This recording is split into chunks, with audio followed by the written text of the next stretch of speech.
dwarpshoes hier in Beurum. Heel mooi dwarpshoes zelfs. Lekkere koffie, lekker oranjekoek. Johannes die het bij. Johannes, call maar op broer. Wat spelen ze daar?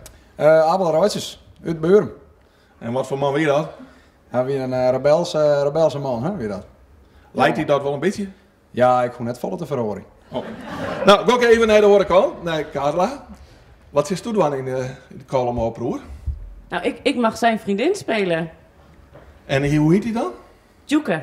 Joeke. Ja. Hij moet al oefenen together om vriend en vriendin te spelen? Nou, we hebben 1 keer met Steven om de tafel gezeten. Maar verder hebben we nog niet... Zit aan tafel tussen. Nou, precies. Wat zei ze? Zit aan tafel tussen. Ik denk, hoe ga ik het netjes zeggen? Maar dat was het. Ja. Dan mag je hem together echt jongen. En we gaan iets voortprouwen, nemen ze dat in het Fries. En dat mij we al jaren. Hoe heet dat nou? Zonder jou. En dan in het Fries? Nou, dat moet nog even op nijskruim worden. Dus het zal vanzelf wel zonder die worden. Maar, Ja.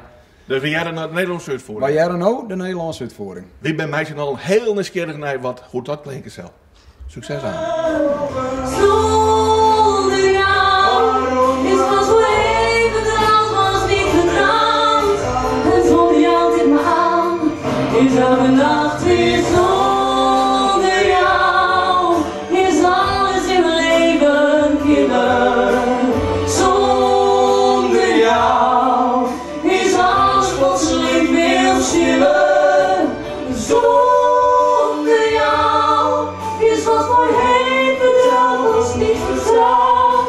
En zonder jou tegen me aan is elke nacht weer koud.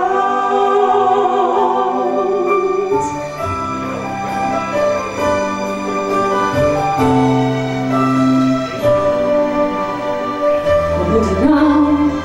Zo zonder jou ben ik alleen.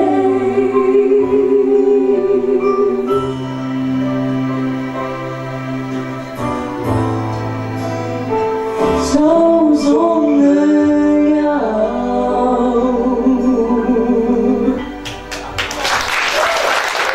Ja.